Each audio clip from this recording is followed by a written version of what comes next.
എനിക്ക് പണ്ട് മുതലേ കുക്കിങ്ങിനോട് ഭയങ്കര താല്പര്യമുള്ള ഒരാളായിട്ട് എനിക്ക് തന്നെ തോന്നിയിട്ടുണ്ട്. കാരണം ഉമ്മച്ചി വീട്ടിലില്ലാത്തപ്പോഴൊക്കെ 1 കിലോ ആട്ടയൊക്കെ എടുത്ത് ചപ്പാത്തിയൊക്കെ ഉണ്ടാക്കി വരെ പരീക്ഷിക്കുമായിരുന്നു.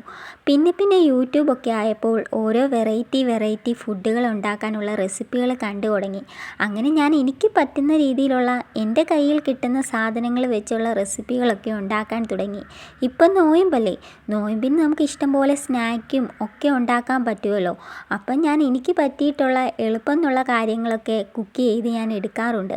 നോമ്പിന് വാങ്ക് വിളിക്കുന്ന വളരെ പെട്ടെന്നാണ്. അടുക്കളയിൽ കയറുന്നത് പറയാം, ഓരോന്ന് നമ്മൾ ഉണ്ടാക്കി വരുമ്പോഴത്തേനും വാങ്ക് വിളിക്കുന്ന സമയമാവും. ഇന്നിപ്പോൾ കപ്പയും മത്തിക്കറിയും ആകാമെന്ന് ഓർത്ത്. അപ്പോൾ അതുണ്ടാക്കി വരുമ്പോഴത്തേനും പെട്ടെന്നുള്ള സ്നാക്ക് ഉണ്ടാക്കണ്ടേ. അതിന് വേണ്ടിയാണ് ഞാൻ ബ്രെഡിൻ്റെ റെസിപ്പി തന്നെ സെലക്ട് ചെയ്തത്. ഇതിൻ്റെ ഫുൾ വീഡിയോ റെസിപ്പിയുടെ യൂട്യൂബിൽ ഇട്ടിട്ടുണ്ട്, താല്പര്യമുള്ളവർക്ക് കാണാം. പിന്നെ കുറച്ച് നാരങ്ങാ വെള്ളവും കൂടെ ആയപ്പോൾ സെറ്റായി.